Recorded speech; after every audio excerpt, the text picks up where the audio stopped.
اگر ہر مسلمان روزانہ بیت الخلاء جاتے وقت داخل ہونے کی دعا پڑھے اور نکلتے وقت باہر نکلنے کی دعا پڑھے اور اس دھیان کے ساتھ پڑھے کہ اللہ نے مجھے کیسی عظیم نعمت عطا فرمائی ہے، تو اس کے نتیجے میں اس کے دل میں اللہ تعالیٰ کی محبت جنم لے لے گی۔ حضور پاک صلی اللہ علیہ وسلم نے مختلف مواقع پر جو دعائیں تلقین فرمائی ہیں، ان دعاؤں میں بیت الخلاء جاتے وقت اور بیت الخلاء سے نکلتے وقت کی دعا اور اس کے پیچھے موجود فلسفہ اور اس کے الفاظ کی تشریح آج کی ویڈیو میں آپ جان سکیں گے۔ السلام علیکم، آپ دیکھ رہے ہیں مائی ڈیپ تھاٹس۔ انسان سونے کے بعد سب سے پہلے عام طور پر اپنی حاجت پوری کرنے کے لیے بیت الخلاء جاتا ہے۔ حضور اقدس صلی اللہ علیہ وسلم نے یہ تلقین فرمائی کہ جب آدمی قضائے حاجت کے لیے بیت الخلاء میں جانے لگے تو داخل ہونے سے پہلے یہ دعا پڑھے، اللہم انی اعوذ بک من الخبث والخبائث، اے اللہ میں خبیث مذکر مخلوقات سے اور خبیث مؤنث مخلوقات سے آپ کی پناہ مانگتا ہوں۔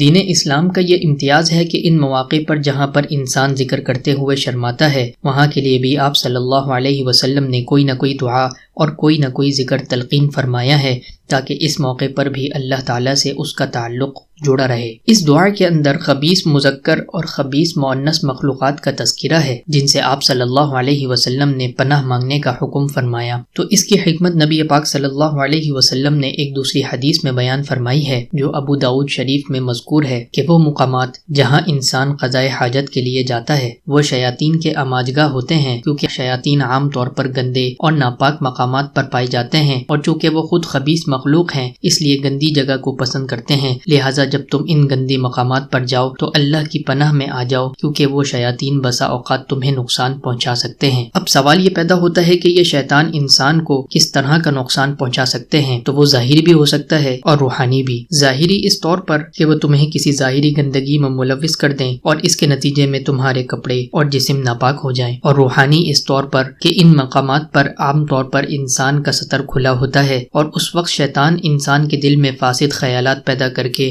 گناہ کی طرف مائل کر سکتا ہے۔ لہٰذا بیت الخلاء جاتے وقت ان شیاطین سے پناہ مانگی جائے جو ظاہری یا باطنی طور پر آپ کو نقصان پہنچا سکتے ہیں۔ اس دعا کا پہلا فائدہ تو یہ ہوا کہ تم اللہ کی پناہ میں آ گئے، اور دوسرا فائدہ یہ ہوا کہ تمہارا رابطہ اللہ تعالیٰ سے جڑ گیا کہ اس گندی حالت میں بھی انسان اللہ تعالیٰ کے ساتھ رابطہ قائم کیے ہوئے ہے۔ پھر حضور پاک صلی اللہ علیہ وسلم نے ایک اور ادب یہ بتایا کہ جب بیت الخلاء میں جائے تو بایاں پاؤں اندر داخل کرے اور جب باہر نکلے تو دایاں پاؤں باہر نکالے، اور پھر یہ دعا پڑھے، غفرانک الحمدللہ الذی اذھب عنی الاذی وعافانی۔ غفرانک اس کے معنی یہ ہیں کہ اے اللہ میں آپ سے مغفرت اور بخشش مانگتا ہوں۔ تمام تعریفیں اس اللہ کے لیے ہیں جس نے مجھ سے گندگی کو دور کیا اور مجھے عافیت بخشی۔ اس دعا کا مقصد یہ استحضار کرانا کہ جسم سے نجاست کا نکل جانا یہ اللہ تعالیٰ کا اتنا بڑا انعام ہے کہ انسان کی زندگی کا دار و مدار اسی پر ہے۔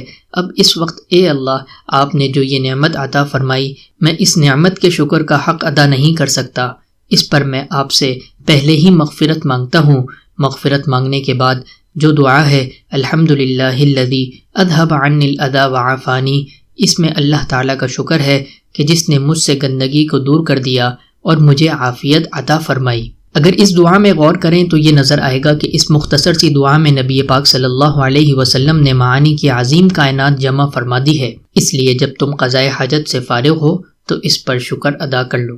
اب دیکھیے ذرا، یہ کام ایک مسلمان بھی کرتا ہے اور ایک کافر بھی کرتا ہے، لیکن مسلمان کو اللہ تعالیٰ نے یہ حکم دیا ہے کہ جب تم بیت الخلاء سے باہر نکلو تو ذرا اس کا تصور کر لیا کرو کہ یہ نجاست، یہ گندگی، یہ تکلیف دہ اجزاء اگر میرے جسم سے خارج نہ ہوتے بلکہ اندر ہی رہ جاتے تو نہ جانے یہ میرے جسم کے اندر کیا خرابیاں پیدا کرتے اور کیا بیماریاں پیدا کرتے۔ تو اس پر اے اللہ آپ کا شکر ہے اور آپ کا فضل و کرم ہے کہ آپ نے مجھ سے یہ گندگی دور فرما دی اور مجھے عافیت عطا فرمائی۔ لہٰذا ان دعاؤں کی پڑھنے کی عادت خود بھی ڈالیے اور اپنے گھر والوں کو بھی اس کی تلقین فرمائیں۔ اللہ تعالی ہم سب کو اس پر عمل کرنے کی توفیق عطا فرمائے۔ آج کی ویڈیو سے بس اتنا ہی، امید کرتے ہیں آپ کو ہماری ویڈیو ہمیشہ کی طرح ضرور پسند آئی ہوگی۔